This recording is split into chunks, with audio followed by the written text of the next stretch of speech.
There's a push to get the homeless into shelters, and we're learning there are a whole lot more of them. The number of homeless people living on the streets of Albuquerque has doubled in the last 5 years. News 13's George Gonzalez is live at the Westside shelter with details. Yeah, according to a report by the New Mexico Coalition to End Homelessness, over the last 5 years, the number of people living on the streets has gone from nearly 200 to 400. We're counting the number of people experiencing homelessness who are not using shelter, so who are staying outside in unsheltered locations. This is a count that we work with the Coalition to End Homelessness to do every 2 years at the end of January.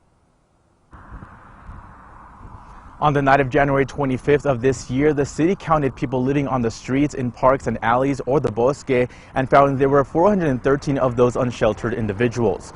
People living in a shelter or transitional facilities are not included in the numbers. During the same time in 2019, 567 homeless people were counted on the street, but that doesn't necessarily mean there was a drop this year.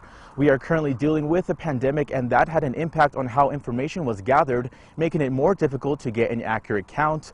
We asked why someone would stay on the streets rather than go to a shelter. We've had many people in our community experiencing homelessness that have experienced trauma in their past that make it difficult to stay in a large congregate setting like that. Also, many folks are struggling with mental health issues that can also make a congregate setting like that a challenging place to stay.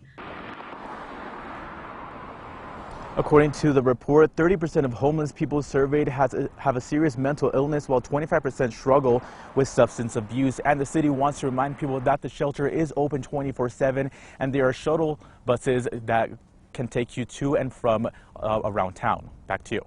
Okay, thanks, George. Now, the Westside shelter has in recent weeks seen between 250 and 350 people a night. But that number does increase significantly in the colder months. So that also means the numbers we reported of unsheltered homeless is much higher in the summer when the shelters are utilized less.